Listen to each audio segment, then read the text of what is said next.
একটা সুখবর আছে। শুরুতেই সুখবরটা দিয়ে শুরু করি, তারপরে অন্য আরেকটা খবর বলি। পদত্যাগ করতে যাচ্ছেন আমাদের বিদ্যুৎ এবং জ্বালানি মন্ত্রী ইকবাল হাসান মাহমুদ টুকু। তিনি পদত্যাগ করার ঘোষণা দিয়েছেন। কেন পদত্যাগ করবেন, কি কারণে করবেন, শর্ত জুড়ে দিয়েছেন অবশ্য। সেই শর্তের কথাটা আমি আসছি। এইটায় যাওয়ার আগে ছাত্র শিবির ঢাকা বিশ্ববিদ্যালয়ে আজকে তার একটা শক্তি প্রদর্শন করেছে এবং ছাত্র শিবিরের এই শক্তি প্রদর্শন দেখে রীতিমতো ছাত্র দল এবং বিএনপির ভিতরে উদ্বেগ এবং উৎকণ্ঠা তৈরি হয়েছে। মাত্র 15 ঘন্টায় বাংলাদেশ জাতীয়তাবাদী কিরিচ দল ওরফে ছাত্র দল ক্ষমা চেয়ে, নাকানি চুবানি খেয়ে, শিবিরের কাছে ক্ষমা চেয়ে, জাতির কাছে ক্ষমা চেয়ে, যাদেরকে শিবির ট্যাগ দিয়ে গালাগালি করেছে তাদের কাছে ক্ষমা চেয়ে কিছু করতে বাধ্য হয়েছে। এমনকি বিএনপির লাগার লাগা ধান লাগা ভিসি তিনিও নড়ে চড়ে বসেছেন যে ছাত্র দলের সন্ত্রাসীদের বিচার করার আশ্বাস দিচ্ছেন, তাদের ছাত্রত্ব বাতিল করার ঘোষণা দিয়েছেন, যারা সাংবাদিকদের উপর হামলা করেছে। দর্শক, সাংবাদিকদের উপর হামলা, শিবিরের উপর হামলা, এটা কিন্তু একাকার। 2006 পর্যন্ত বিএনপি সারা বাংলাদেশ ব্যাপী যে অপশাসন কায়েম করেছিল, যে অপরাজনীতি কায়েম করেছিল, বাংলাদেশকে যেভাবে অস্থিতিশীল করেছিল, বাংলাদেশকে যেভাবে অন্ধকার যুগে ফেরত নিয়ে গিয়েছিল, একইভাবে 2026 সালে ক্ষমতা আসার পর থেকে বিএনপি আবারও বাংলাদেশকে অন্ধকারের যুগে ফিরিয়ে নিয়ে যেতে সফল হয়েছে। বিএনপিকে ভোটের মাধ্যমে ক্ষমতা এনেছেন যারা ভেবেছিলেন বিএনপি নির্বাচিত সরকার ক্ষমতায় আসলে অনেক পরিবর্তন আসবে, আপনাদের সে আশায় ঘুরে বালি। আজকে সকাল থেকে বিকেল পর্যন্ত বাংলাদেশের গণমাধ্যমগুলোর যে হেডলাইন, এই হেডলাইনগুলো আপনারা যদি দেখেন আপনাদের মাথায় হাত পড়বে, আমি নিশ্চিতভাবে বলতে পারি। মার্কিন বাণিজ্য চুক্তি বাংলাদেশের ওষুধ শিল্পের সামনে অশনি সংকেত। আদানির বিদ্যুৎ সরবরাহ অর্ধেকে নেমেছে, লোডশেডিং আরো বাড়বে। জ্বালানি সংকট, চলছে না হারভেস্টার, বিপাকে হাওরের কৃষক। আদানির একটি ইউনিট বন্ধ, লোডশেডিং এর কারণে খুলনায় বিশ্ববিদ্যালয় বন্ধ ঘোষণা। চট্টগ্রামে 9 বিদ্যুৎ কেন্দ্র বন্ধ, বেড়েছে লোডশেডিং কারণ জ্বালানি নাই। বিপাকে এসএসসি পরীক্ষার্থীরা, গ্রামাঞ্চলে 8 থেকে 12 ঘন্টা লোডশেডিং। বিদ্যুৎ জ্বালানি সংকট, বিপর্যয়ের সংখ্যায় মোবাইল নেটওয়ার্ক। বাস ভাড়া বাড়ালো সরকার, 24 ঘন্টায় 16 ঘন্টায় থাকছে না বিদ্যুৎ। দীর্ঘ অপেক্ষায় মিলছে না তেল, সেচ নিয়ে বিপাকে কৃষকরা। নদ নদীতে 21,000 অবৈধ দখলদার। দামুর হুদায় তেলের অভাবে সেচ বন্ধ, দুশ্চিন্তায় কৃষক। ভিক্ষুক বাস্তুহীন ছাড়া করের কূপে সবাই, আসছে বাজেটে কর ছাড় পাবেন না কৃষক শ্রমিক। ভাড়া পুনর্নির্ধারণের আগে ট্রাক ভাড়া বেড়েছে 10 থেকে 15,000 টাকা। হামে আক্রান্ত শিশুদের 72% টিকা পায়নি, অন্ধকারে ডুবে যাচ্ছে ব্যবসা বাণিজ্য, জনজীবন। জাইমা রহমানকে নিয়ে ফেসবুকে বিতর্কিত পোস্ট করা শিক্ষার্থী আটক। ইতিমধ্যেই সাংবাদিক মোস্তফা ফিরোজ তিনি একটা স্ট্যাটাস দিয়েছেন এই মিছিলটা দেখার পরে, এই শক্তি প্রদর্শন দেখার পরে। বলেছেন ডাকসু এবং এবি জুবায়েররা এদেরকে যদি ছাত্রদল বা বিএনপি খেপিয়ে নেয় তাহলে এই সরকার 6 মাসও টিকতে পারবে না। তার এই কথার একটা গুরুত্ব আছে। আমি ছাত্র শিবিরের মিছিলটা কত বড় হয়েছে এবং কিভাবে তারা ছাত্র দলের সারা দেশে পরিকল্পিত নৈরাজ্যের বিরুদ্ধে প্রতিবাদ জানিয়েছে, সমাবেশ করেছে ঢাকা বিশ্ববিদ্যালয়ে শুধু ছাত্র শিবির। মিছিলটা আগে দেখুন একটু।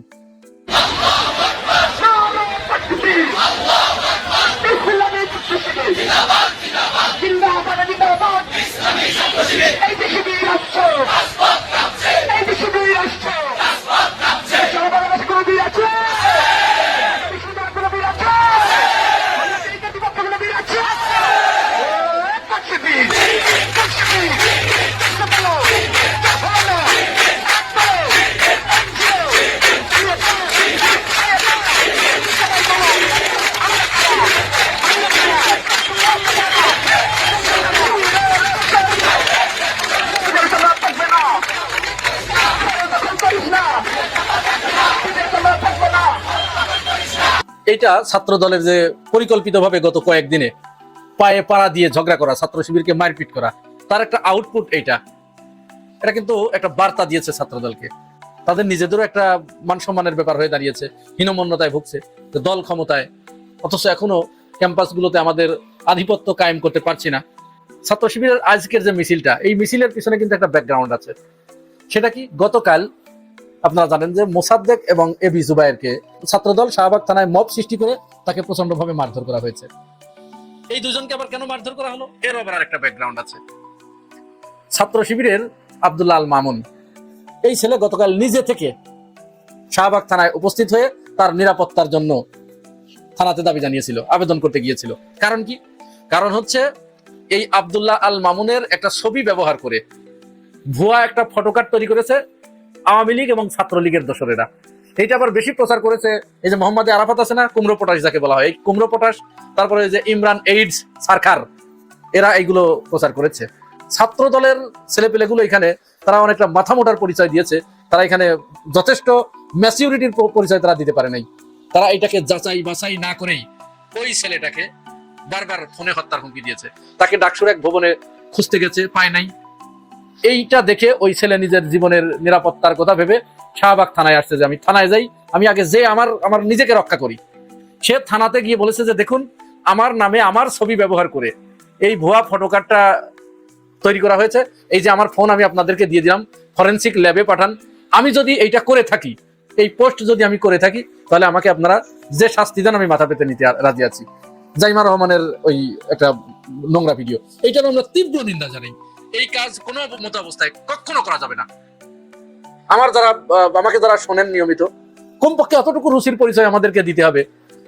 কোন নারীর প্রতি এই ধরনের নোংরা, প্রধানমন্ত্রীর মেয়ে সেটা তো আছেই, আমার আপনার বোন যদি, তাকে নিয়ে যদি এইভাবে কুৎসা রটনা করা হয়, এইভাবে কুরুচিপূর্ণ ছবি যদি ছড়িয়ে দেওয়া হয়, এতে কি আমরা লাইক করবো? রাজনৈতিক প্রতিহিংসার কারণে আমরা এটা শেয়ার করব? এইগুলো থেকে আমরা বিরত থাকি, এটার আমরা নিন্দা জানাই। এই কাজ কোনো মতো অবস্থায় করা যাবে না। কিন্তু ছাত্র দলের কম লেখাপড়া জানা এই ছেলেপেলেগুলো, তাদের এই এতটুকু বোধ হয় নাই যে ছাত্র শিবির এই কাজটা করতে যাবে না, করে নাই। এটা করেছে কুমড়ো পটাশের দল, তারা এটা করে ছাত্র দলকে উস্কে দিয়েছে শিবিরের বিরুদ্ধে। যার কারণে ওই ছেলেকে পরে যখন এই ক্যাম্পাসে পায় নাই, তখন ছাত্র দল থানায় চলে গেছে। থানায় যে সেখানে তারা আরেকটা শব্দ ব্যবহার করেছে, আমি সেই ভিডিওটাও একটু দেখাচ্ছি, দেখুন আগে।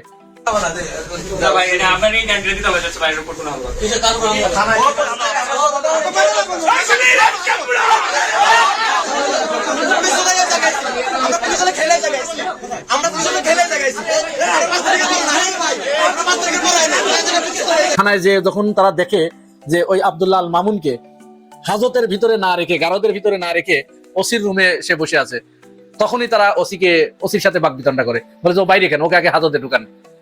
ওসি তখন ওদেরকে বোঝানোর চেষ্টা করে, ছাত্র দলের এই ছেলেপেলেগুলো যারা মব সৃষ্টি করতে গেছিল, যে দেখেন ওর কোনো দোষ পাওয়া যায় নাই। তখন ওসির উপরে তারা চড়াও হয়, ওসিকে গালিগালাজ করে। এক পুলিশ কর্মকর্তা পাশ থেকে এটা প্রতিবাদ করে, প্রতিবাদ করার সাথে সাথে ছাত্র দলের ছেলেপেলে বলে এই ওসি হচ্ছে তাই কি হয়েছে রে, আমরা পুলিশ দৌড়দাম শব্দটা উচ্চারণ করলাম না, করে এখানে আসছি। ওই যে আগেই বলেছি, ছাত্র দল শুধুমাত্র যখন ক্ষমতায় থাকে বিএনপি, তখনই এদের পারফরমেন্সটা ভালো, আর বাকি সময় এরা বালি ট্রাকও সরাতে পারে না। এখানে তারা সাংবাদিকদের উপরে হামলা চালিয়েছে, 50 জন মতো সাংবাদিক আহত। যদিও ছাত্র দলের সভাপতি রাকিব, তিনি এটার জন্য পরে দুঃখ প্রকাশ করছেন। দুঃখ প্রকাশ করে কি করবেন? আপনি গরু মেরে জুতা দান করলে তো হবে না, এটা আপনার আগে চিন্তা করা দরকার ছিল যে আপনার নেতা কর্মীরা কোন মানের। আচ্ছা, এরপরে এবি জুবায়ের এবং মোসাদ্দেককে যখন ওখানে আটকিয়ে মারধর করেছে, তখন ডাকসুর নেতৃবৃন্দ যাচ্ছিল শাহবাগ থানায় একটা মীমাংসা করার জন্য। এইটার একটা ভিডিও আমাদের হাতে এসেছে, দেখেন। যখন ছাত্র দল এবং ছাত্র শিবির মুখোমুখি, দুই দিক থেকে দুই দল আসছে, তখন ডাকসুর এক সদস্য মাঝার, তিনি ছাত্র শিবিরের ওই গ্রুপ থেকে বের হয়ে সামনে এসে ছাত্র শিবিরকে 2 হাত দিয়ে ঠেকাচ্ছেন যে থামো, আর সামনে আগাইও না।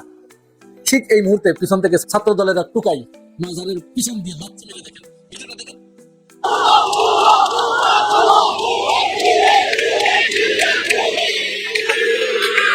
দেখেছেন উস্কানি কাকে বলে, পায়ে পাড়া দিয়ে ঝগড়া কাকে বলে?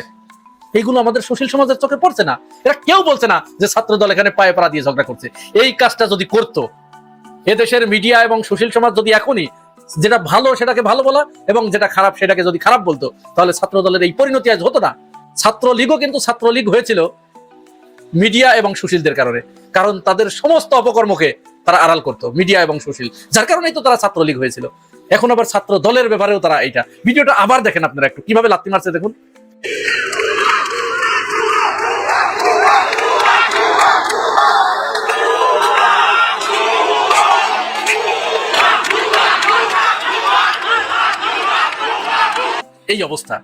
এই অবস্থার পরিপ্রেক্ষিতে ছাত্র শিবির অনেক ধৈর্যের পরিচয় দিয়েছে। অবশ্যই তাদের ধৈর্যের পরিচয় দেওয়া দরকার, কারণ তারা যদি কোন রকম একজনকে আকবারাই একটা লাথি না, একটা থাপ্পড়ও যদি মারে, তাই দেখবেন যে মিডিয়াগুলো বসে গেছে, একেবারে গবেষণা করতে বসে গেছে শিবিরকে কিভাবে এখন নিষিদ্ধ করা যায়, শিবির উগ্র, শিবির এটা ওটা বলে একবারে ঝাঁপায় পড়বে।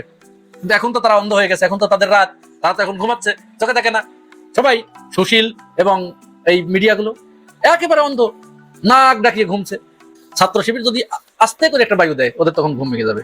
যাই হোক, এখন আসি আমরা সর্বশেষ কথায়। ইকবাল হাসান মাহমুদ টুকু, বিদ্যুৎ এবং জ্বালানি মন্ত্রী, তিনি বলছেন যে দেশে লোডশেডিং আছে, এটা যদি কেউ দেখাতে পারেন তাহলে আমি পদত্যাগ করব, মন্ত্রিত্ব ছেড়ে দেবো, আমি জীবনে আর কোনোদিন রাজনীতি করব না। মানুষের চক্ষু লজ্জা বলতে একটা জিনিস থাকে। তার এই ঘোষণার পরে আমি কয়েক জেলায় অনেকের সাথে পরিচিত যারা আছে তাদের সাথে কথা বলেছি, প্রত্যেকের কাছ থেকে একই কথা, 24 ঘন্টার ভিতরে 17-18 ঘন্টা বিদ্যুৎ থাকে না এলাকায়। মন্ত্রী কি করে এমন কথা বললেন যে লোডশেডিং দেখাতে পারলে পদত্যাগ করবেন? তাহলে আপনি পদত্যাগ করুন, আমি দেখিয়ে দিলাম। যাক, আপনি ওই কাজ কখনোই করবেন না, কারণ আপনি পদত্যাগ করবেন না, ওইটা আপনার একটা কথার কথা। মন্ত্রীরা সবসময় এই ধরনের কথাই বলে। হ্যাঁ, এক মন্ত্রী বলে যে ঈদে একেবারে নির্বিঘ্ন, সবচাইতে বেশি নির্বিঘ্ন, ভাড়া এবার কম নিয়েছে, ভাড়া বাড়ে নাই 1 টাকাও। এই ধরনের কথা আমরা শুনি। চাঁদাবাজিকে যখন বলা হয় যে সমঝোতার ভিত্তিতে হলে সেটা চাঁদাবাজি না, এগুলো তো আমরা শুনে আসছি, নতুন নতুন শব্দ আমরা শুনছি। তাহলে আপনি এটা বলবেন, এতে তো অস্বাভাবিক কিছু না। আর ঢাকার ভিতরে যেটা, সেটা এই ঢাকার ভিতরে লোডশেডিং দিবেন খুব তাড়াতাড়ি, যার কারণে দেওয়ার জন্য এই গ্রাউন্ড তৈরি করছেন, যেন ঢাকার মানুষ এবং বিশ্ববিদ্যালয়ের ছেলেপেলেগুলো রাস্তায় না নামতে পারে। তার আগে এই যে ছাত্রদলকে দিয়ে বিশ্ববিদ্যালয়গুলোকে নিয়ন্ত্রণে আনার, এখানে আধিপত্য কায়েম করার যে মহড়াটা, এইটা আমরা দেখছি। এইটা হয়ে গেলেই ঢাকার ভিতরে লোডশেডিং শুরু হবে। প্রিয় ভাই ও বোনেরা, আপনারা কি মনে করেন জানাবেন মন্তব্যের ঘরে। আর যদি চ্যানেলে নতুন হয়ে থাকেন তাহলে সাবস্ক্রাইব করে পাশে থাকবেন। আজ এ পর্যন্তই, ভালো থাকবেন, আল্লাহ হাফেজ। মাত্র 15 ঘন্টায় বাংলাদেশ জাতীয়তাবাদী কিরিচ দল ওরফে ছাত্রদল ক্ষমা চেয়ে, নাকানি চুবানি খেয়ে, শিবিরের কাছে ক্ষমা চেয়ে, জাতির কাছে ক্ষমা চেয়ে, যাদেরকে শিবির ট্যাগ দিয়ে গালাগালি করেছে তাদের কাছে ক্ষমা চেয়ে কিছু করতে বাধ্য হয়েছে।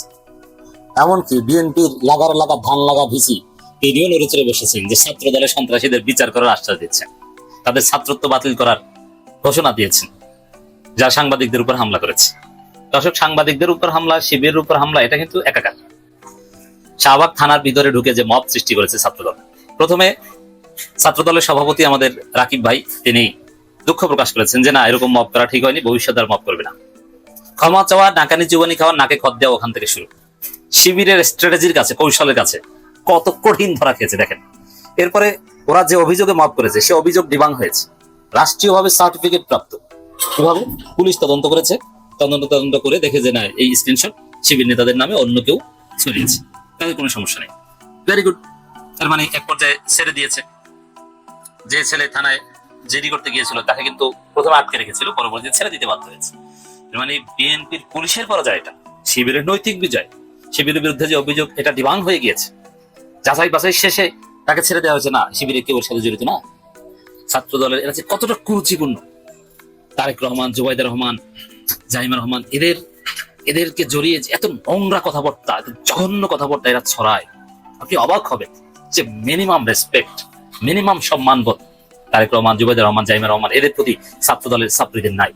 এরা নিজেদের মা বাবাকে নিয়ে পর্ন ভিডিও বানাতো, দ্বিধাবোধ নাই, এরা এতটাই নিকৃষ্ট। দর্শক, অনেক বাড়াবাড়ি করেছিল, মাফ করেছিল, সেই করেছিল, কিন্তু শিবির দৃঢ়তার সাথে পরিস্থিতি মোকাবেলা করছে। শিবির যদি চাইতো পিটিয়ে ওদেরকে ক্যাম্পাস ছাড়া করে দিতে পারতো। শিবির কি, কত শিবির বাংলাদেশে আছে। রাত 8টায় বিজি চত্বর থেকে শিবির মিছিল করেছে, দেখেছেন লোক আর লোক, ছাত্র আর ছাত্র। ঢাকা বিশ্ববিদ্যালয় পুরোটাই মনে হয় শিবির। এমনি এমনি ডাকসুতে ছাত্র দলের 4 গুণ 3 গুণ বেশি ভোট পায়নি, জনশক্তি আছে বলে ভোট পেয়েছে। ছাত্র দলের যে কিছু গুটি কয়েক টোকাই, ওদেরকে খেয়ে ফেলতে পারতো শিবির, কিন্তু না, শিবির ধৈর্য ধরেছে, নৈতিক বিজয় হয়েছে। এরপরে প্রথমে ছাত্রদল সভাপতি দুঃখ প্রকাশ গেল, সাংবাদিকদেরকে প্রথমে বললো যে ওরা সাংবাদিক না, ওরা শিবির, ওরা গুপ্ত শিবির। কিন্তু সেই গুপ্ত শিবিরের কাছে ক্ষমা চেয়েছে ছাত্রদল সেক্রেটারি নাসিরউদ্দিন নাসির, আমাদের কোচি নাসির বলি মজা করে আমাদের ভাইকে। তিনি ফেসবুকে লিখেছেন, গতকাল একটি গুরুত্বপূর্ণ ফেসবুক পোস্টকে কেন্দ্র করে ঢাকা বিশ্ববিদ্যালয় ক্যাম্পাস সংলগ্ন শাহবাগ থানায় একটি অনাকাঙ্ক্ষিত ঘটনা ঘটেছে। প্রকাশ্য ও গুপ্ত শিবিরের নেতাকর্মীদের সৃষ্টিকৃত মব, মানে ওই সাংবাদিকদেরও কিন্তু গুপ্ত শিবির বলে। ওরা বলে, ওরাই আবার ক্ষমা চায়। মানে ওদের এটা ব্যাকফায়ার করছে। ওরা গুপ্ত বলতে যে তারেক রহমানের অবস্থা খারাপ, তারেক রহমানকে গুপ্ত বানিয়ে দিয়েছে বাংলাদেশ, তারেক রহমান খাম্বায় খাম্বায় গুপ্ত লেখা। মানে ওদের ন্যারেটিভে ওরা ধরা গেছে, এটা আরেকটা পরাজয়। তো এখানে মব নাকি করেছে ছাত্রদল সভাপতি বলছে যে ছাত্রদল মাফ করেছে, ঠিক হয় নাই, আর কোচি নাসির বলছে শিবির নাকি মাফ করেছে। মানে সবচেয়ে পাগল কোথা থেকে আসে। আর এই নাসির নিজেই স্কুল জীবনে শিবির করেছে, এটা সবাই জানে। সেই জন্য তিনি গুপ্ত গুপ্ত বলেন। যে বেশি গুপ্ত গুপ্ত করে ও নিজেই আসলে একসময় শিবির করতে হবে, এখনো জামাতের প্রতি একটা কানেকশন আছে। এটা আমাদের চোখের সামনে করে না। ছাত্রলীগ আমলে দেখেছি, শিবিরের হয়ে যারা ছাত্রলীগ করেছে এরা, শিবির হয়ে যারা ছাত্রলীগ করেছে এরা হচ্ছে বেশি শিবিরকে গালি, শিবিরকে বেশি রাজাকার বলতে। হ্যাঁ, মানে শেখ হাসিনা বলতো যে ওইটাকে সবচেয়ে ভালোভাবে ধারণ করতে পারতো শিবির থেকে যারা ছাত্রলীগে গিয়েছে তারা। তো এখনো যারা শিবির থেকে ছাত্র দলে গিয়েছে বা যারা গুপ্ত, ওরাই বেশি গুপ্ত বলে। আমি চ্যালেঞ্জ দিয়ে বলছি, দায়িত্ব নিয়ে বলছি, বুকে হাত দিয়ে বলছি, যারা ছাত্র দলের মধ্যে যারা দেখবেন যে প্রতিপক্ষকে বেশি গুপ্ত বলে, ওরাই আসল গুপ্ত, ওদের দুর্বলতা আছে। আমি চিনি, কারণ আমাদের বন্ধু বান্ধব ফ্রেন্ড সার্কেলের লোকজনই তো এখন ছাত্র দলের বড় বড় নেতা। সবার নারী নক্ষত্র জানে, কখন কোন প্রোগ্রামে, কবে মোতালা প্লাজায় গিয়েছে, কবে শহীদ মিনারের পাশে গিয়েছে, কবে ঢাকা মেডিকেলে গেটে যে ছাত্র দল করেছে, কখন নয়াপল্টন গিয়েছে, আমরা সব জানি। অতএব এইসব আমাদের কাছে প্রাপ্ত তথ্যের আলোকে বলছে, যারা বেশি গুপ্ত করে ও শিবিরের সুবিধা বলল, আর দুর্বলতা ওর বাপ জামাত, ওর 14 গোষ্ঠীর মধ্যে প্রচুর জামাত। এই দুর্বলতা থেকে ও প্রতিপক্ষকে গুপ্ত বলে গালি দিয়ে নিজের দুর্বলতা রাখার চেষ্টা করে। সামনে কমিটি দেবে, ওই কমিটিতে পদ পাওয়ার জন্য অতি ছাত্র দল সাথে। তো দর্শক, একটি উত্তেজনকর পরিস্থিতি চলাকালীন সংবাদ সংগ্রহ করতে গিয়ে ঢাকা বিশ্ববিদ্যালয় সাংবাদিক সমিতির কয়েকজন সদস্য আহত হয়েছেন বলে আমরা জানতে পেরেছি। আহত ছাত্র দলের নেতারা আহত সাংবাদিকদের গুপ্ত শিবির বলে গালি দিয়েছে। বড় বড় নেতা এখন বলছে, আমি জাতীয়তাবাদী ছাত্র দলের পক্ষ থেকে আন্তরিকভাবে দুঃখ প্রকাশ করছি। বাংলাদেশ জাতীয়তাবাদী ছাত্র দল বা সাংবাদিকদের সুরক্ষা, গণমাধ্যমের অবাধ স্বাধীনতা বিশ্বাসী। এরা গণমাধ্যমের উপর হামলাকারী, সাংবাদিকদের পিটায় হত্যা করে, বলে যে এরা গণমাধ্যমের অবাধ স্বাধীনতায় বিশ্বাসী। মিথ্যার বাটপারের একটা লিমিট থাকা দরকার। ফ্যাসিবাদের বিরুদ্ধে আন্দোলনে সাংবাদিক সমিতির ভূমিকা ছিল অসামান্য, আর সেই সাংবাদিক সমিতিকে আপনারা পিটিয়েছেন। এখন নাসির ভাই, কোচি নাসির ভাই, আপনি ক্ষমা চেয়েছেন, কিন্তু সাংবাদিক সমিতি ক্ষমা করেনি। তারা বিচার চায়। আপনার লেসপেন্সাররা যারা পিটিয়েছে ওদেরকে বহিষ্কার করতে হবে, ওদেরকে কান ধরে, খাট ধরে, পাছায় লাথি দিয়ে ক্যাম্পাস থেকে বের করা হবে, লিখে হবে। বহিষ্কার যখন হবে তারপরে দেখবেন যে পোলাপান যখন বিশ্ববিদ্যালয় কর্তৃপক্ষ একাডেমিক ব্যবস্থা নেবে, তখন শিক্ষার্থীরা ওদের যে দোষক যেগুলো থাকে ফলে এগুলো ধরে ফেলে দিবে, তারপর লাথি বের করে দেবে। এবং বিএনপি ওদেরকে কোনোদিন, ছাত্রদল বিএনপি কেউ ওদেরকে কোনো পোস্ট দেবে না। যারা চালাকি করতে যে এই সাংবাদিকদের শিবির বলে পিটিয়েছে, ওরা জীবনে ছাত্রদলে কোনো পদ পদবি পাবে না। তো এখন এই যে ক্ষমা চেয়ে লাভ নাই, ওদেরকে বিসর্জন দিতে হবে। আমরা আশা করছি ভবিষ্যতে আর কোনো সাংবাদিক যাতে পেশাগত দায়িত্ব পালন করতে গিয়ে হয়রানির শিকার না হয়। আবার এই নাসির ভাই বলছেন, দেখেন দ্বিমুখী কথা কাকে বলে। তিনি বলছেন যে সাংবাদিক পরিচয়ে অনেক শিবির কর্মী এসেছিলেন। আচ্ছা, এই জন্য পিটিয়েছেন নাকি? যে সাংবাদিক শিবির কর্মীকে পেটানো যাবে, এটা বুঝিয়েছে। সাংবাদিক পরিচয় শিবির একদম আওয়ামী স্টাইলের কথা। বুঝতে পারছেন যে অন্য আসলে আপনার ফাঁদ তো শিবির, ওকে হত্যা করা যায়। সাংবাদিকরা যাদেরকে পিটিয়েছে ওরা তো শিবির, মজা না? আমার ক্ষমা চান, শিবিরকে বেড়ে শিবির গালি দিয়ে শিবিরের কাছে ক্ষমা চান, যাকে ভক্ত বলেন তার পায়ে ধরে মাপ চান। ঘটনা তো এটাই। কি নাকানি চুবানিটা খেয়েছে ছাত্রদল, বুঝতে পারছেন তো? আবার তাতে ক্ষমা চেয়ে লাভ হয় নাই। দেখছে যে না, সাংবাদিকরা বলছে এইসব ক্ষমা টমা চাইলে কাজ হবে না, আমরা বিচার চাই, আমরা মামলা করব, এবং বিশ্ববিদ্যালয় ভিসিকে চাপ দিচ্ছে যে বহিষ্কার করতে হবে। বিশ্ববিদ্যালয় কর্তৃপক্ষ তদন্ত কমিটি গঠন করেছে।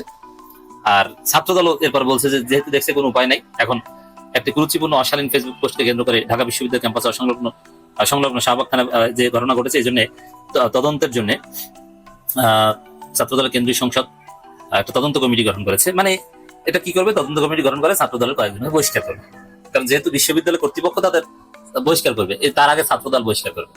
বুঝতে পারছেন শিবিরের কাছে কি নাকানি চুবানিটা খেয়েছে? শিবির জাস্ট 15 ঘন্টা ধৈর্য ধরেছে, আর খেলা জমে গেছে, খেলা জমে ক্ষীর হয়ে গেছে। দেখেছেন? শিবির জিন্দাবাদ। 2006 পর্যন্ত বিএনপি সারা বাংলাদেশ ব্যাপী যে অপশাসন কায়েম করেছিল, যে অপরাজনীতি কায়েম করেছিল, বাংলাদেশকে যেভাবে অস্থিতিশীল করেছিল, বাংলাদেশকে যেভাবে অন্ধকার যুগে ফেরত নিয়ে গিয়েছিল, একইভাবে 2026 সালে ক্ষমতায় আসার পর থেকে বিএনপি আবারও বাংলাদেশকে অন্ধকারের যুগে ফিরিয়ে নিয়ে যেতে সফল হয়েছে। বিএনপিকে ভোটের মাধ্যমে ক্ষমতায় এনেছেন যারা ভেবেছিলেন বিএনপি নির্বাচিত সরকার ক্ষমতায় আসলে অনেক পরিবর্তন আসবে, আপনাদের সে আশায় ঘুরে বালি। আজকে সকাল থেকে বিকেল পর্যন্ত বাংলাদেশের গণমাধ্যমগুলোর যে হেডলাইন, এই হেডলাইনগুলো আপনারা যদি দেখেন আপনাদের মাথায় হাত পড়বে, আমি নিশ্চিতভাবে বলতে পারি। মার্কিন বাণিজ্য চুক্তি বাংলাদেশের ওষুধ শিল্পের সামনে অশনি সংকেত। আদানির বিদ্যুৎ সরবরাহ অর্ধেকে নেমেছে, লোডশেডিং আরো বাড়বে। জ্বালানি সংকট, চলছে না হারভেস্টার, বিপাকে হাওরের কৃষক। আদানির একটি ইউনিট বন্ধ, লোডশেডিং এর কারণে খুলনায় বিশ্ববিদ্যালয় বন্ধ ঘোষণা। চট্টগ্রামে 9 বিদ্যুৎ কেন্দ্র বন্ধ, বেড়েছে লোডশেডিং, কারণ জ্বালানি নাই। বিপাকে এসএসসি পরীক্ষার্থীরা, গ্রামাঞ্চলে 8 থেকে 12 ঘন্টা লোডশেডিং। বিদ্যুৎ জ্বালানি সংকট, বিপর্যয়ের সংখ্যায় মোবাইল নেটওয়ার্ক। বাস ভাড়া বাড়ালো সরকার, 24 ঘন্টায় 16 ঘন্টায় থাকছে না বিদ্যুৎ। দীর্ঘ অপেক্ষায় মিলছে না তেল, সেচ নিয়ে বিপাকে কৃষকরা। নদ নদীতে 21,000 অবৈধ দখলদার। দামুর হুদায় তেলের অভাবে সেচ বন্ধ, দুশ্চিন্তায় কৃষক। ভিক্ষুক বাস্তুহীন ছাড়া করের কূপে সবাই, আসছে বাজেটে কর ছাড় পাবেন না কৃষক শ্রমিক। ভাড়া পুনর্নির্ধারণের আগে ট্রাক ভাড়া বেড়েছে 10 থেকে 15,000 টাকা। হামে আক্রান্ত শিশুদের 72% টিকা পায়নি, অন্ধকারে ডুবে যাচ্ছে ব্যবসা বাণিজ্য, জনজীবন। জাইমা রহমানকে নিয়ে ফেসবুকে বিতর্কিত পোস্ট করে শিক্ষার্থী আটক। সামাজিক যোগাযোগ মাধ্যমে স্ক্রল করে এই সংবাদগুলো আমি 1 ঘন্টার মধ্যে পেয়েছি, মানে 1 ঘন্টায় এই সংবাদগুলো আমার চোখের সামনে আসছে। তার মানে সকাল থেকে সন্ধ্যা পর্যন্ত বা বিকেল পর্যন্ত কতগুলো সংবাদ এই ধরনের আসবে সারা বাংলাদেশের, আপনারা ভাবতেই পারতেছেন। সুতরাং আপনারা বুঝতে পারছেন বাংলাদেশের কি পরিণতি অপেক্ষা করছে। 2001 সালে বিএনপি ক্ষমতা আসার পর তৎকালীন সময়ে জ্বালানি মন্ত্রী কে ছিল? ইকবাল মাহমুদ টুকু। এই টুকু সাহেব এখনো বলতেছে আসলে কোনো জ্বালানি সংকট নাই, সংকটটা কৃত্রিম জ্বালানি মন্ত্রী। কৃত্রিম সংকট যদি হয়ে থাকে সেটা আপনারা নিরসন করছেন না কেন? ব্যবসায়ী যারা আছে এই মুহূর্তে তারা তো সবাই বিএনপি পন্থী, সুতরাং বিএনপি পন্থী অসাধু ব্যবসায়ী আছে এই মুহূর্তে যারা কৃত্রিম সংকটটাকে ডেকে এনেছে, তাদেরকে আপনারা থামান, সেটা তো পারতেছেন না। 2001 সালে যেমন টুকু সাহেব জ্বালানি মন্ত্রী ছিল, 2026 সালে এসে একই টুকু সাহেব জ্বালানি মন্ত্রী, আর বাংলাদেশের মানুষ জ্বালানির অভাবে এখন বিশ্বাস করেন আমার এত ভালো লাগে, এত ভালো লাগে, এত ভালো লাগে। বাংলাদেশের মানুষের পাপের ফল যে এত দ্রুত এত কঠিন ভাবে ভোগ করতে হবে এটা আমি ভাবি নাই, আমি না কেউ ভাবিনি। সবাই ভেবেছিল 2-3 বছর হয়তো বিএনপি ঠিকঠাক মতো পরিচালনা করতে পারবে, কিন্তু বিএনপি যে 2 মাসের মাথায় ভাবে দেউলিয়া হবে, 17 বছর না খেয়েছিল, 17 বছর খায় নাই, এখন তো পেট পুরো ফাঁকা। এই ফাঁকা পেটকে পরিপূর্ণতা দেওয়ার জন্য এখন তারা যত ধরনের উপকর্ম আছে, যত ধরনের দুর্নীতি আছে সবকিছু করবে। কারণ বিএনপি জন্মগত ভাবে একটা চাঁদাবাজদের সংগঠন, বিএনপির জন্মই হয়েছে চাঁদাবাজির মধ্য দিয়ে, বিএনপির জন্মই হয়েছে স্বৈরাচারী একটা প্রক্রিয়ার মধ্য দিয়ে। সেনা ছাউনিতে জন্ম, ক্যান্টনমেন্টে, বুঝেন নাই? এটা তো কোনো গণতান্ত্রিক দল ছিল না। পরবর্তীতে গণতন্ত্রের পথে হাঁটার চেষ্টা করেছে, 90 স্বৈরাচার বিরোধী আন্দোলনের সময় একটা ভূমিকা ছিল, এরপর থেকে তারা গণতান্ত্রিক দল দাবি করে, কিন্তু প্রকৃতপক্ষে তারা গণতান্ত্রিক কোনো সংগঠন না। এটা তো আমরা দেখেছি, ইতিহাস তো মিথ্যা প্রমাণ করতে পারবে না। 2001 থেকে 2006 যেভাবে একই সাথে আপনি সেম টাইমে শপিং মল, কারখানা এবং বাসাবাড়িতে বিদ্যুৎ চাইবেন, সেটা কি দেওয়া সম্ভব? সেই দিন আবার ফিরে আসছে বাঙালির জীবনে। বাঙালির জনজীবন এখন বিপর্যস্ত, নিঃসন্ন। খুব ভালো লাগতেছে আমার, বিশ্বাস করেন। গত 2 দিন ধরে ছাত্র দল এবং ছাত্র শিবিরের ভিতরে দেশের বিভিন্ন শিক্ষা প্রতিষ্ঠানে একের পর এক সংঘর্ষ ঘটেই যাচ্ছে। এটা শুরু হয়েছে চট্টগ্রাম সরকারি সিটি কলেজ থেকে, আর এর ঢেউ ছড়িয়ে পড়েছে দেশের বিভিন্ন প্রতিষ্ঠানে। আমি বলেছিলাম গত 2 দিন আগে একটি ভিডিওতে যে অল্প 2-3 দিনের ভিতরে সারা দেশের ক্যাম্পাসগুলোতে ছাত্রদল ছাত্র শিবিরের উপরে হামলা করবে এবং একযোগে হামলা করবে। ক্যাম্পাসগুলোতে একটা অস্থিতিশীল পরিবেশ তৈরি করবে এবং এটার মাধ্যমে ছাত্র শিবিরকে তারা এখান থেকে হটিয়ে নিজেরা ওই ক্যাম্পাস দখলে নেবার একটা পাঁয়তারা শুরু করেছে। এটা আমি বানিয়ে বলছি না, এর পিছনে লজিক আছে এবং একটা প্রমাণ সহ আমি আপনাদেরকে বলবো। তার আগে এই গ্যাঞ্জামের ভিতরেই ছাত্রদল কিন্তু ছাত্র শিবিরের জন্য বিরাট একটা উপকার করে গেছে। দীর্ঘদিনের বয়ে বেড়ানো একটা কলঙ্কের কালিমা মুছে দিয়েছে। এখন ছাত্র শিবিরের উচিত এর জন্য ছাত্রদলকে ধন্যবাদ দেয়া। অবশ্য ধন্যবাদ তারা দিচ্ছে, কিভাবে দিচ্ছে সেটি আমি আপনাদেরকে দেখাবো। তার আগে ছাত্রদল কি ভালো কাজটা করে দিল শিবিরের জন্য এটা জানার দরকার, এটাই আগে বলি, তারপরে অন্যগুলো বলি। 1986 সালের দিকে রাজশাহী বিশ্ববিদ্যালয়ে ছাত্র ইউনিয়ন, ছাত্র মৈত্রী, জাসদ এরা মিলে ছাত্র শিবিরের উপরে একযোগে হামলে পড়ে এবং ওইখানে ছাত্র শিবিরকে তারা এমন মারধর করে, এটা বিরাট ইতিহাস। একটা পর্যায়ে শিবিরের কিছু ছেলেপেলেকে তারা ধারালো অস্ত্র দিয়ে বিভিন্ন জায়গায় কুপিয়ে তাদেরকে জখম করে, এতে কয়েকজনের পায়ের রক, হাতের রক ইত্যাদি কেটে যায়। তো মিডিয়ার জগতে প্রচার মাধ্যমে সারা জীবনই বামেদের একক আধিপত্য। এরা ওই শুরু থেকে এই জায়গাটা দখলে নিয়েছে, এখনো স্টিল নাও। এখনো এই যে কয়েকদিন আগে দেখলেন না রাশেদ প্রধান তারেক রহমানকে কুলাঙ্গার বললেন, যদিও আমরা এটা সমর্থন করি না। রাশেদ প্রধান ক্ষমা চেয়েছে, এর জন্য ছাত্র দলের বা যুব দলের, স্বেচ্ছাসেবক দলের, বিএনপির নেতাকর্মীরা রাশেদ প্রধানের বাড়ির উপরে গিয়ে তার বাড়িতে মত সৃষ্টি করেছে, তার বাড়িতে জুতা নিক্ষেপ করেছে, ঢিল ছুড়েছে, তার বাড়ির সামনে পুকুর কেটে দিয়েছে, রাস্তা কেটে দিয়েছে, ইত্যাদি মত সৃষ্টি করেছে। কিন্তু তার চেয়েও দিলীপ বিপ্লবী ছাত্র মৈত্রীর কেন্দ্রীয় সভাপতি, তিনি তারেক রহমানকে নিয়ে তার চেয়ে কয়েক হাজার গুণ জঘন্যতম কুরুচিপূর্ণ মন্তব্য করেছেন, যা মানুষের ভাষায় বলা যায় না। দেখেছেন বিএনপি বা তার অঙ্গ সংগঠন এই ব্যাপারে কোন রকম একটা বিবৃতি দিতে, একটা কথা বলতে, এটা বলবে না। কারণ বলার সাথে সাথে মিডিয়াগুলো বিএনপির বিপক্ষে চলে যাবে, সমস্ত মিডিয়াগুলো। কারণ ওই মিডিয়াগুলোতে যারা যেখানে বসে আছে, যারা মূলত বয়ান উৎপাদন করে ইসলামী ভাবাপন্ন লোকদের বিরুদ্ধে, তারাই কিন্তু মূলত ওই দিলীপের সহযোগী। যার কারণে দিলীপের ক্ষেত্রে তারাও নিশ্চুপ, আর বিএনপিকে হয়তো এইভাবে একটা ইঙ্গিত দিয়েছে যে চুপ, কোনো কথা বলা যাবে না, রাশেদ প্রধানকে নিয়ে আছো, রাশেদ প্রধানকে নিয়েই থাকো। যাই হোক, ওই সময় কিন্তু রাজশাহী বিশ্ববিদ্যালয় শিবিরের 6 জন নেতাকে হত্যা করা হয়, শহীদ করা হয়। এইটার দায় আবার শিবিরের উপরেই চাপানো হয় এবং তারা তাদের ওই যে বললাম মিডিয়ার মাধ্যমে প্রচার করে যে শিবির রক কেটে দিয়েছে, মানুষের রক কাটে। তো এইখান থেকে মূলত এই রক কাটার কাহিনীটা প্রচারিত হয়েছে। আমরাও ছোটবেলায় শিবির পেলেই তাদের কাছে এই প্রশ্ন করতাম, ভাই ছাত্র শিবির রক কাটে কেন? প্রশ্ন মানে তাদেরকে জর্জরিত করতাম। তারা মুস্কি হেসে বলতো যে ভাই আপনারা বড় হন, ছাত্র যখন আমরা 9-10 পড়ি এরকম আর কি, 8-9 পড়ি, বলতো বড় হন, বড় হয়ে একটু পড়ালেখা করবেন, খোঁজ খবর রাখবেন, জানাশোনার চেষ্টা করবেন, তখন এই জবাব নিজের কাছেই পেয়ে যাবেন। আর আপাতত শুধু এতটুকু শুনে রাখেন যে ছাত্র শিবির কোনোদিন কারো পায়ের রক কাটা তো দূরের কথা, কারো উপরে কোপানো এই জাতীয় কাজে ছাত্র শিবির করে না, এগুলো বলতো তারা আমাদেরকে। তো এখন যখন একটু দেখি, চারিদিকে খোঁজ খবর রাখার চেষ্টা করি, বড় হয়ে দেখি যে আসলে ঘটনা তো অনেকাংশেই সত্য, পুরোপুরি সত্য না হলেও অনেকাংশেই সত্য। আমি বলছি না যে ছাত্র শিবির একেবারে ধোয়া তুলসীর পাতা আল্লাহর ফেরেশতা, তাদের দ্বারাও মাঝে মাঝে ভুল হয়। তবে যে পরিমাণ অপপ্রচার তাদের বিরুদ্ধে চালানো হয়, যে পরিমাণ প্রপাগান্ডা তাদের বিরুদ্ধে চাপানো হয়, যেভাবে তাদেরকে দানব রূপে উপস্থাপন করা হয়, বাস্তবিকতে তারা ঠিক সেই পরিমাণই ভালো, এটাই বাস্তবতা। তো এই যে দীর্ঘদিন ধরে ছাত্র শিবিরের উপরে এই অপবাদ যে রক কাটে, ইদানিং 12 তারিখের পরে, 12 ফেব্রুয়ারির পরে এটি আরো জোরে সোরে শুরু করেছিল। তো এই যে এত অপপ্রচার শিবিরের বিরুদ্ধে, এর চূড়ান্ত একটা ফাইসালা টেনে দিলেন, একটা ইতি টেনে দিলেন চট্টগ্রামের এই সরকারি সিটি কলেজের ছাত্রদল ছাত্র শিবিরের ভিতরে এই সংঘর্ষ একটা ইতি টেনে দিয়েছে। এখানে কে ইতি টেনে দিল? ইতি যে ব্যক্তি টেনে দিল তার নাম ওমর ফারুক। তো চলো একেবারে প্রকাশ্যে বিশাল বড় কলম হাতে করে ঘুরে বেড়াচ্ছে এবং সেই একটা কাপ দিয়ে ছাত্র শিবিরের এক কর্মীর পায়ের রক কেটে দিয়েছে, একেবারে গোড়ালি থেকে রক কেটে আলাদা করে ফেলেছে। আপনারা প্রত্যেকেই দেখেছেন এটি মিডিয়াতে, এইটা রক কাটা বলে আসে নাই, প্রত্যেকেই লিখেছে যে গোড়ালি কেটে দিয়েছে, গোড়ালিতে কোপ দিয়েছে, গোড়ালিতে আঘাত করেছে, গোড়ালিতে জখম হয়েছে। ঠিক এই কাজটা যদি শিবির করতো তাহলে কি ডিজাস্টারটা করতে পারে একটু চিন্তা করুন তো। সারা পৃথিবীতে তারা এটা প্রচার করতো যে শিবির এই যে রক কাটে, এই যে রক কাটে। শিবিরও জানে যে তারা এই কাজ করলে পরে তাদেরকে এইভাবে ডিজাস্টার করা হবে, যার কারণে আসলে তারা ওই কাজে যায় না, তাতেই প্রচার করলো যে কোপ মারলো সে ছাত্র শিবির করে, আগে ছাত্রলীগ করতো এখন জামাত ইসলাম করে, প্রচার করলো। এবং ফারাবি হাফিজের সাথে টকশোতে এসে ছাত্র দলের এক নেতা, ঠিক এটাই তো ভরত তো ওখানে একেবারে বলে, ভাই আপনি এটা কি বলেন, এই যে সে তো ছাত্র দলের যুগ্ম সদস্য সচিব ওমর ফারুক, আপনি সে আওয়ামী লীগ করতো এখন জামাত করে, এই তথ্য কোথায় পেলেন? এইভাবে মানে চোখে মুখে মিশা কথা বলে, মুহূর্তের ভিতরে উল্টায় ফেলে। যাই হোক, এই কাণ্ডটা ঘটানোর পরে এই বড় কলম দিয়ে কুবানোর কারণে এখন কারা রক কাটে এটা তো প্রমাণ হয়ে গেল। বাংলাদেশের মানুষ সোশ্যাল মিডিয়ার কল্যাণেই জেনে গেছে, মেইন মিডিয়া কিন্তু আসলে ভাববেন কেউ লেখে নাই রক কাটে, কেউ না। এবং এখন টিভিতে লিখলো যে এক যুবকের হাতে কিরিস হাতে এক যুবক, কিরিস হাতে এক যুবক, ছাত্রদল নামটা নিতেও তাদের এরকম বুক কাঁপে, লজ্জা লাগে, কারণ একই ঝাঁকের কই তো, এজন্য। আর গুপ্ত হওয়াতে কি হয়েছিল? গুপ্ত হওয়াতেই কিন্তু 5ই আগস্টে সবাই মুক্ত হইতে পারছেন, কেউ মুক্ত হইতে পারতেন না। এই গুপ্ত বাহিনী ছাত্রলীগের সাথে মিলামিশা গেছিল, অনেকের ব্যাকগ্রাউন্ড পাবেন ছাত্রলীগ, এই জন্যই কিন্তু গুপ্ত বলা হচ্ছে যে ওরা ছাত্রলীগ ছিল, 5ই আগস্টের পর ওরা এখন ছাত্র শিবির হয়ে গেছে। ভাই হবে না কেন? গোপন থাকতে হবে, জীবনের মায়া আছে না, কে চায় নিজের জীবন দিতে? চাচা আপনা জান বাঁচা বলে না, চাচা আপনা জান বাঁচা, জান তো বাঁচাইতে হবে, আর ওই জান বাঁচাই তো তারা আন্দোলন চালায় গেছে। ভাই ব্রাদার, এই যে জামাত ইসলাম, এদের জন্মের পর থেকে এই পর্যন্ত 4 থেকে 5 বার নিষিদ্ধ হয়েছে। শেখ হাসিনা যাওয়ার 3-4 দিন আগেও নিষিদ্ধ করে গেছে। আর শিবিরের প্রতি কি ব্যবহার করতো আগের সরকার, এটা তো আপনারা জানেন। তারা গুপ্ত হয়েছিল ওই জন্য, এটা একটা সম্মানের ব্যাপার। এটা বললে কেন খেপবেন? কেন আপনারা বলেন না আমি কে তুমি কে, গুপ্ত গুপ্ত, এটা বলেন না কেন?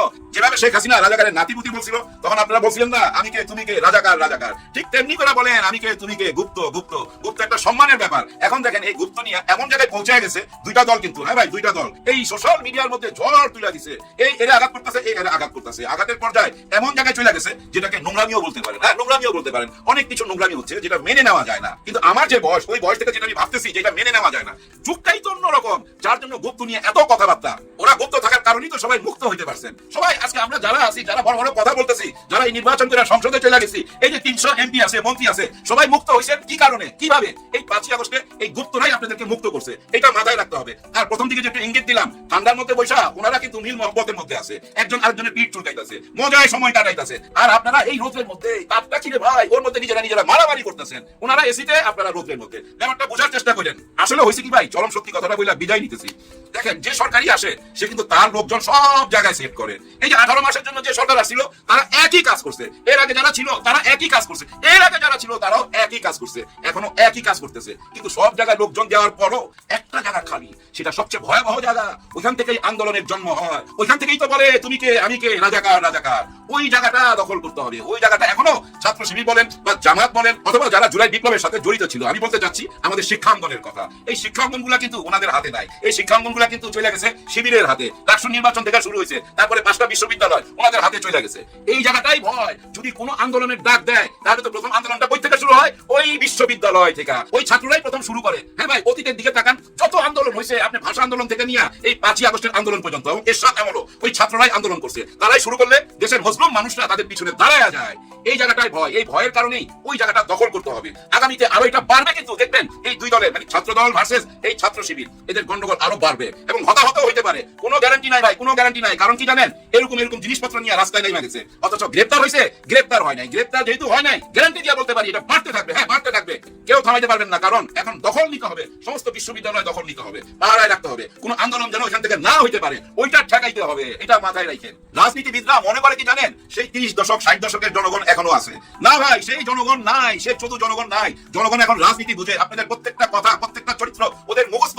কে কোন কথা বলতেছেন, কে কোন কথা উল্টাইতেছেন, সব তাদের মুখস্থ। কাউরি বোকা বানাইতে পারবেন না। মানুষ শুধু অপেক্ষা আছে। হ্যাঁ ভাই, অপেক্ষা আছে। কতদিন অপেক্ষা করবে? আমার মনে হয় 180 দিন অপেক্ষা করবে। 180 দিনের একটা সময়সীমা আছে, এর মধ্যে জুলাই সনদপত্রের ঘোষণা আসতে হবে, গণভোটের অধিকার দিতে হবে, গণভোট মাইনা নিতে হবে। গণভোট মাইনা না নিয়ে আপনারা ওই ঠান্ডার মধ্যে বৈশা একে অপরকে প্রশংসা করবেন, একে অপরের সমালোচনা করবেন। আজকে দেখলাম একজন এমপি সাহেব চিৎকার করে বলতেছে স্বাধীনতার ঘোষক হিসেবে শহীদ প্রেসিডেন্টের নাম এই সংবিধানে আনতেই হবে, এরকম ঘোষণা চাইতেছে। অর্থাৎ এই সংসদ চলাকালীনই শহীদ জিয়া রহমান প্রেসিডেন্টকে স্বাধীনতার ঘোষক হিসেবে ঘোষণা দিতে হবে। অথচ এই সংবিধানের মধ্যে আছে শেখ মুজিবুর রহমান, বঙ্গবন্ধু শেখ মুজিবুর রহমান এই দেশের স্বাধীনতার ঘোষক। ওইটা এটা কি মুছে ফেলবেন না ওনার পাশেই শহীদ প্রেসিডেন্ট জিয়াউর রহমানের নাম লিখবেন? আমরা কিন্তু ওই আগের জায়গায় আছি, 71-এর চেতনা। হ্যাঁ, 71-এর চেতনা আমাদের ভিতরে না এমন ভাবে টক করে ওইখান থেকে আর বাইরে হতে পারি না। গত 55 বছর হয়ে গেল ওই একই জায়গায় আছি। ওইখান থেকে বাইর করে আনার জন্যই তো 5ই আগস্ট আসছিল, এই সংস্কার হয়েছিল। কিছুই মানা হইলো না, ওই আগের মতোই দেশ চলতেছে। বিদায় নেওয়ার আগে শুধু এইটুকুই বলবো, যাদেরকে আপনারা বলেন গুপ্ত গুপ্ত, তাদের জন্য আজ আপনারা মুক্ত। হ্যাঁ, গুপ্ত থাকতে হেরম লাগে, হেরমওয়ালারাই গুপ্ত থাকতে পারে, যে কোনো লোক গুপ্ত থাকতে পারে না। দেখেন না বাংলাদেশের